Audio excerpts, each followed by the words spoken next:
Welcome back, everybody, for another deep dive.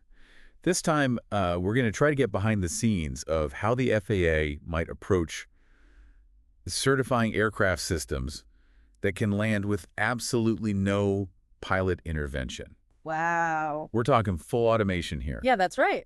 And we're going to be looking at this through the lens of some pretty dense material. We've got some Federal Aviation Administration advisory circulars here. Oh, boy. But don't worry, we are here to unpack these and pull out those golden nuggets of knowledge. That's right. I think it's fascinating how the FAA might take those established safety standards, Right. Originally designed for human pilots, Right. and try to apply those to these cutting-edge autonomous systems. Yeah, it's almost like we're trying to take, this centuries-old craft of aviation and translate it into a language a computer can understand. Exactly. And the stakes are really high, especially when you start talking about landing in near-zero visibility. That's right. And that's where these Category 3 operations come in. Yeah. That's the gold standard for precision landings in aviation. All right, so break it down for me. What is Category 3 and what makes it so special? Well, think dense fog, like heavy rain. Okay. Those conditions where you can barely see your hand in front of your face. Right. Category 3 is all about landing safely in those situations. Got it. And it's further divided into I-30 and I-FEEP Okay. with stricter requirements as you go up. Uh-huh.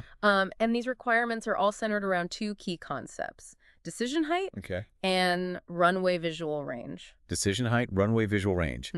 These sound like terms ripped straight from a pilot's handbook. Can you unpack those a little bit for our listeners who might not be familiar with them? Sure. So decision height, or DH for short, is the altitude at which the pilot, or in this case, the autonomous system, must decide to either commit to the landing or initiate what's called a go-around. Oh, okay. It's essentially the point of no return. Runway visual range, or RVR, is a measure of how far down the runway you can see. Got it. So the lower the RVR, the more challenging and critical those landing systems become. So it sounds like whether it's a human pilot or an autonomous system, if they're going to meet the criteria for this Category 3 certification, they really have to demonstrate incredible precision and reliability. That's right. Even in the most extreme conditions. Yes. Now, to achieve that, there's a whole web of interconnected requirements. Absolutely. It's not just about the technology itself. We're also talking about the training and qualifications of the crew. Right. Even the airport infrastructure itself plays a role. Oh, absolutely. All those pieces have to work together. Okay, so let's dive into some of those specific requirements. Okay. On the aircraft side, what kind of technology are we talking about? Well, for the aircraft itself, think flight control systems, navigation systems, even things like windshield rain removal. Wow. Good. Everything has to be top-notch and designed for ultimate reliability. So it can't just be any old rain removal system. No, not at all. It has to be like the top of the line. That's right. And there's even a concept called ILS lookalike. ILS lookalike. Where newer technologies like the GPS-based GLS have to prove they can perform just as well as the traditional instrument landing system. I see. It's all about ensuring those equivalent levels of safety, no matter what technology is being used. Okay. So it's not just about slapping some fancy new tech on there and calling it a day. There's a really rigorous process. That's right. To make sure that it meets these standards that have already been established. Yeah. Now, what about the human side of things? Okay. Surely pilots who are operating under these Category 3 conditions have to undergo some serious training. Oh, absolutely. We're talking the elite of the elite here. Wow. Think about it. You have to make split-second decisions, potentially, with hundreds of lives on the line. Yeah. In near-zero visibility. That's a lot of pressure. It is. They have to be masters of system failures, emergency procedures. The level of training and qualification is incredibly intense. It really makes you appreciate the immense responsibility and skill involved in landing an aircraft safely, especially in those challenging conditions. So how does all of this translate to the world of autonomous systems? Right. How do we even begin to think about certifying a system that's essentially replacing that highly trained human pilot? That is the question. It's a big question.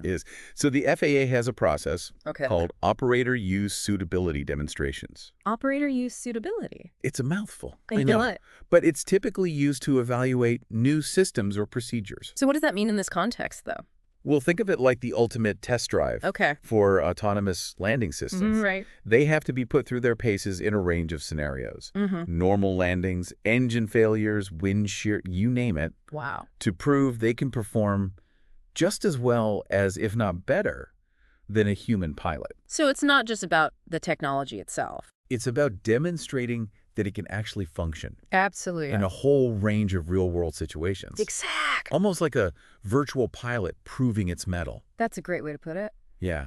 And that's got to be a critical step in building trust and confidence. Oh, absolutely. In these systems. Especially given the high stakes. Right? Because lives are at stake. Exactly. So we've talked about the fact that these systems need to be reliable. Yes. Predictable. Right. Capable of handling all kinds of scenarios. Yes. But how do you actually prove that? Yeah. How do you convince the FAA that this thing is ready for prime time? Well, that's a huge question, and I think one of the biggest hurdles is demonstrating something called system availability. System availability. You need to show that the system will be ready and operational when needed, right, with an extremely high probability of success. So it's more than just having the technology on board. Yes, definitely. You're talking about guaranteeing it's going to be there when you need it most. But how on earth do you prove that? It's tough. It's a combination of meticulous design, rigorous testing, and mountains and mountains of operational data. Okay. Think of it like building a statistical case for the system's reliability. Oh, wow. Proving beyond a reasonable doubt that it will be there when called upon. So it's almost like building a case. It is. For a court of law. Exactly. Except the jury's the FAA. That's right. And the verdict determines whether or not yes, these autonomous systems can take to the skies. Couldn't have said it better myself. Wow.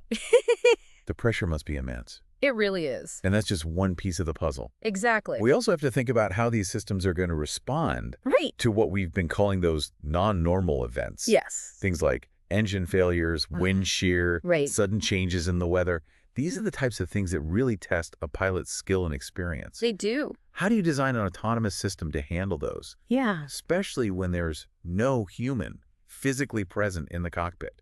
That is a fantastic question. Yeah, because it's almost like we're asking these systems to think like a pilot. Yes. To be able to anticipate and react to the unexpected. Yes. Just like a human would. Exactly. And that's where things get really complex. We're talking redundancy, fail-safe mechanisms, and potentially even having a remote pilot monitoring multiple autonomous flights simultaneously. So it's almost like we're moving toward a future where the concept of pilot in command goes from being this single individual to this distributed network of experts overseeing a whole fleet of aircraft. Exactly. Wow, that's a mind-blowing shift. It is, and it raises a whole host of new questions. I bet. About responsibility, decision-making, communication in this new era of aviation. And those are conversations for another deep dive. Absolutely. So I think what we've done here is lay a really solid foundation. I think so. You've explored the intricacies of these Category 3 operations, the challenges of applying those standards to autonomous systems. We've gotten into some of the technical aspects from ILS lookalike to system availability. We've even touched on the human factors involved in this whole process of training and certification. For sure. But there's so much more to explore. There is. So let's take a quick break. Okay. And we'll come back and we'll delve into some of the specific details from these advisory circulars. Sounds good. We'll pull out those juicy bits of information that really bring this whole topic to life. Looking forward to it. So stay tuned. All right, so let's dive into these advisory circulars and see what nuggets of wisdom we can unearth about autonomous landing systems. All right, I'm all ears. I have to admit, these documents can be a little bit dry at times. Yeah, it can. But I'm always amazed at the level of detail and thought that goes into ensuring aviation safety. For sure. It's almost like you're peering into the mind of the FAA. It is. When you read these things. Absolutely. And one thing that really stands out, especially when you're talking about those low visibility Category 3 operations, is the emphasis on fail operational systems. Fail operational? Okay, so that sounds like a pretty high bar to meet. Is that like having a backup for your backup? It's even more than that. Oh, wow. Fail operational means that even if a critical component fails, the system can still safely complete the landing. Wow. So it's like... Imagine multiple layers of redundancy, backup systems ready to kick in seamlessly, ensuring that the aircraft can touch down without a hitch. So from an engineering perspective, that sounds incredibly complex to design. Oh, it is. Are there any downsides to building systems with that level of redundancy? Well, yeah. I mean, does it add a lot of weight or complexity to the aircraft? You're exactly right. Designing these fail operational systems is no small feat. Right. It adds complexity, potentially weight, Sure. and requires tons and tons of testing to make sure all those backup systems work harmoniously. Right, right. But for Category 3 operations, where that margin for error is so slim, Yep. that extra level of redundancy is often deemed essential. It's fascinating how they highlight these trade-offs Yes. and these advisory circulars, It is. the considerations involved in actually designing these systems. Right. It's not just about throwing technology at the problem. No. It's about carefully thinking through the risks and the benefits and making sure that safety remains paramount. Absolutely. And speaking of safety, another area that gets a lot of attention, even in the context of autonomous landings, is go-around safety. Go-around safety. Okay, now, I thought if the plane was landing itself, Right. there wouldn't be a need to abort and try again. You would think so, right? Right. But even with all this automation, there are still scenarios where a go-around might be necessary. Like what? Well, imagine a sudden instruction from air traffic control, an unexpected obstacle on the runway, Right. or even the autonomous system itself detecting some kind of anomaly. I see. The aircraft needs to be able to smoothly and safely execute that go-around no matter what. So they're essentially programming these systems to handle all the same tricky situations the human pilots have to deal with. That's right. That's pretty impressive.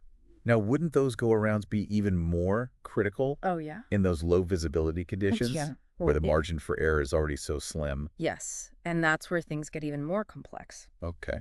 These systems need to be able to initiate and execute a go-around at any point during the approach, even at really low altitudes. Okay. And they have to do so seamlessly and reliably, even in those challenging low visibility situations. So you start to realize just how many factors are at play here. Oh, yeah. How much thought goes into every single detail. For sure. It's not just about automation. It's about creating a system that's truly resilient and adaptable, capable of responding to a constantly changing environment. You've hit the nail on the head. Now, the advisory circulars also delve into the challenges posed by irregular terrain. Yes, they do. Around airports. They do. Okay, so we're not just talking about perfectly flat runways anymore. No, not at all. What kind of challenges does that create for these autonomous systems? Well, imagine an airport nestled in a valley, surrounded by hills or mountains. Right. Those standard instrument approach procedures are often based on a simplified flat terrain model. Okay. But in reality, a lot of airports have these unique geographical features that can impact the approach and landing. So how do they account for that in the design of these systems?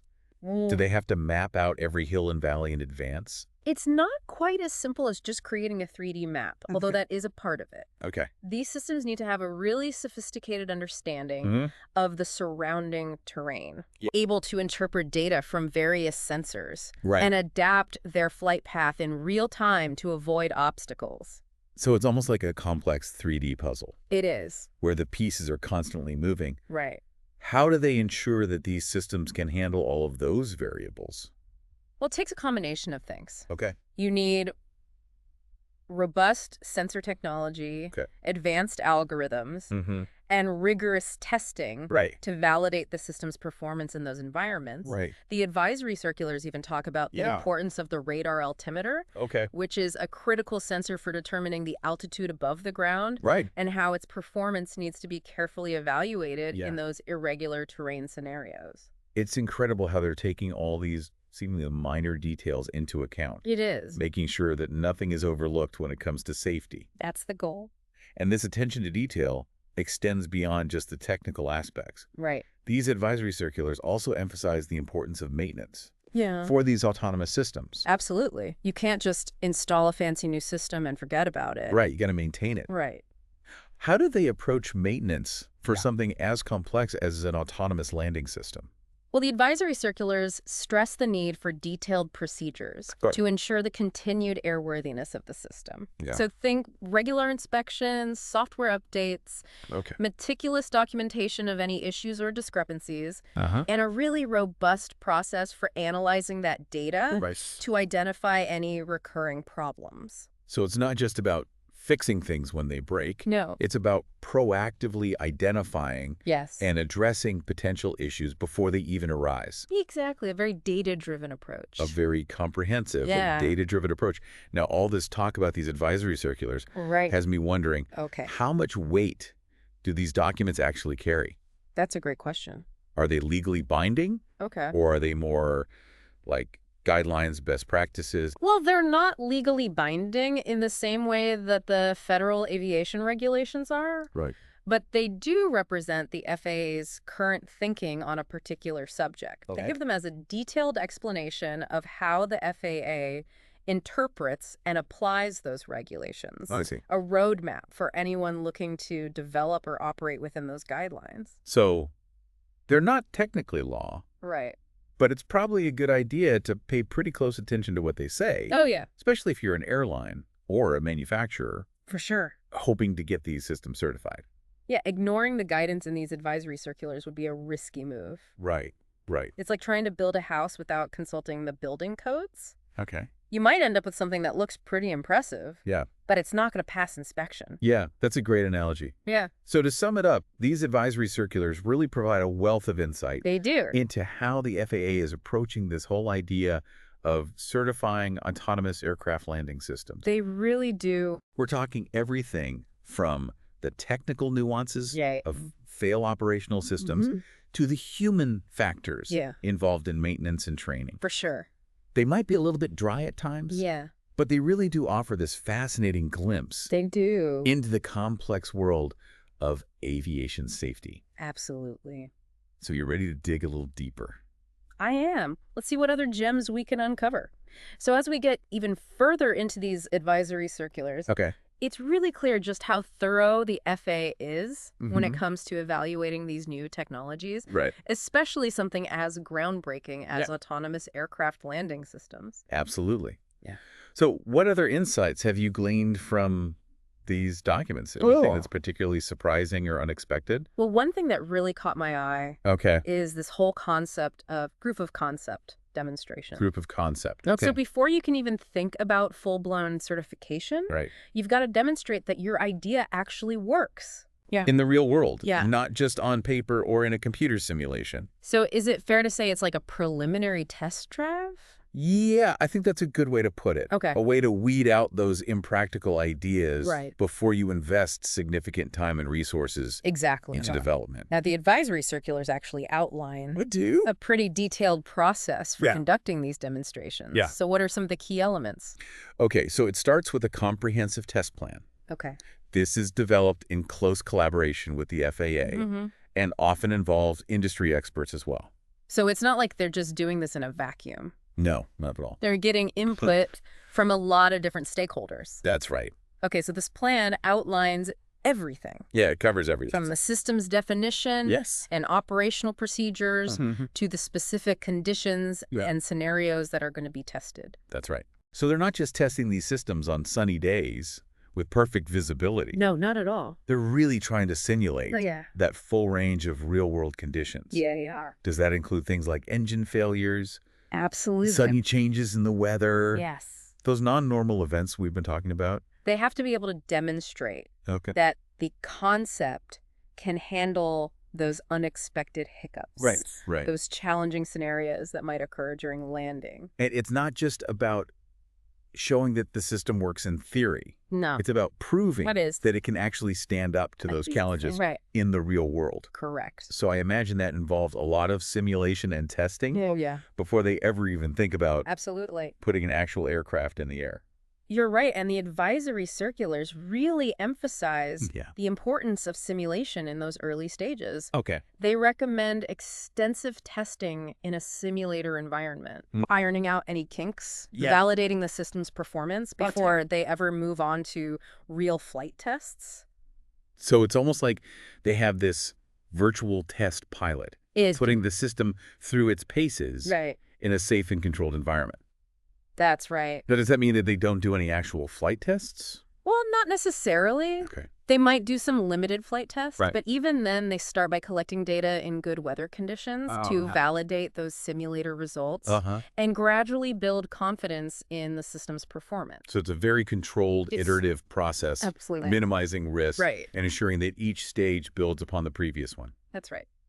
But it's not all done in isolation, right? No. How much involvement does the FAA have? Well, the FAA is really involved throughout this entire process. Oh. They review the test plans, they provide feedback, they monitor the testing, and ultimately they decide whether or not the concept has been sufficiently demonstrated. So it's a really collaborative effort between the FAA and those who are developing these new technologies. That's right. I think that's really encouraging to see. It is. That there's that level of collaboration. Yes. Because it really seems like a healthy balance. It is. Between innovation and oversight. Absolutely. Ensuring that safety remains paramount. Right. While still fostering that technological advancement. Couldn't agree more. Now, aviation is a global industry. Yes, it is. How do they account for international standards and regulations in this process? That's a great point, and the advisory circulars actually acknowledge that. Okay. They do say that international cooperation is essential. Right. Especially when you're dealing with foreign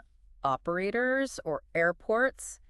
They highlight the importance of considering international standards and practices, like those from ICAO, the International Civil Aviation Organization. They play a really crucial role in harmonizing aviation standards worldwide.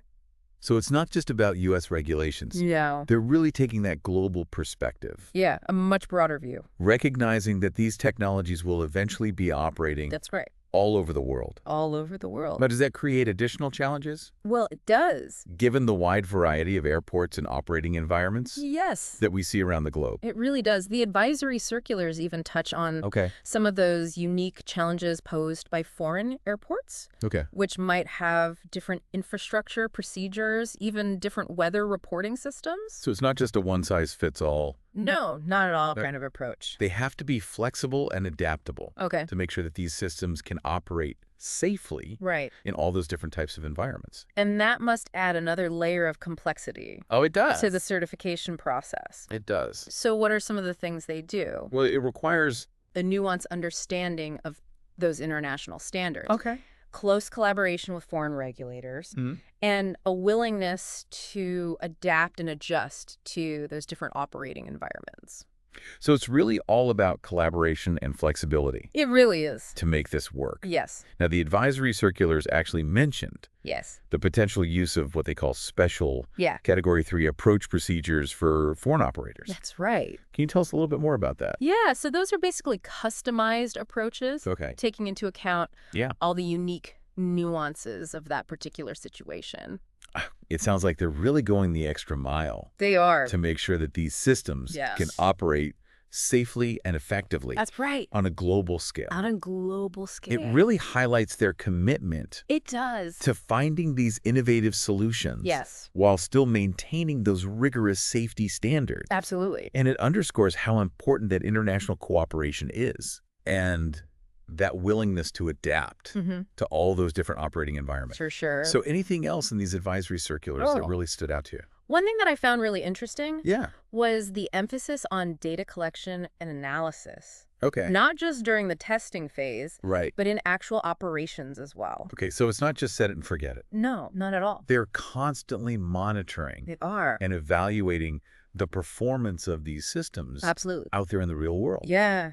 Yeah. Which makes a lot of sense, given how complex it does. This technology is and the potential for all those unforeseen challenges. Right. You never know what you're going to encounter. So what kind of data are they talking about collecting?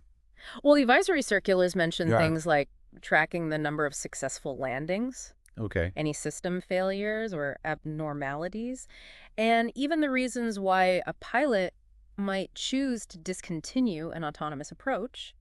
Oh, wow. Okay. So they're really trying to get a complete picture of how these systems are performing in real-world operations. So they're using that data to continuously learn, refine, and improve over time. That's right. It's a very proactive approach to safety. Yeah, it is. Recognizing that even the most rigorously tested systems can still encounter unexpected situations out there in the real world. So it's almost like this constant feedback loop. It is. Ensuring that these systems are not only safe and reliable today, but that they continue to evolve and improve as they gain more experience in real-world operations. You got it. It's a never-ending quest for improvement. It is. Using that data to identify those potential issues early on and take corrective action. That's right. Before they become major problems. That's the goal. So I think we've really come full circle here. We have. We've talked about the technical aspects of these autonomous aircraft landing systems, the rigorous testing and certification processes, and now we're seeing how that all ties together. It does. With this focus on continuous improvement. Absolutely. And data-driven decision-making. It's all connected. It's amazing to see how much thought and effort goes into anticipating these challenges and developing solutions that ensure safety without stifling innovation. For sure. So as we wrap up here, any final thoughts for our listeners? Just keep exploring. There's so much information out there. There is. For those who want to delve deeper into this topic. There is, for those who want to delve deeper into this topic. Absolutely. And as always, you can find links to all the resources that we've mentioned today in the show notes. Exactly. So be sure to check those out. Yeah. And stay tuned as we continue to bring you the latest on this rapidly evolving field. It's been an incredible journey. It is. Exploring the intricacies of autonomous aircraft landing systems. From those technical details of Category 3 operations to those human factors that are involved in design testing and certification. Exactly. We've really dug deep into those advisory circulars, pulling out those golden nuggets of knowledge to help everyone understand how the FAA is approaching this groundbreaking technology. I think we accomplished our mission. I think we did too. So until next time, all right. Thanks for joining us. See you later. And keep exploring the world around you.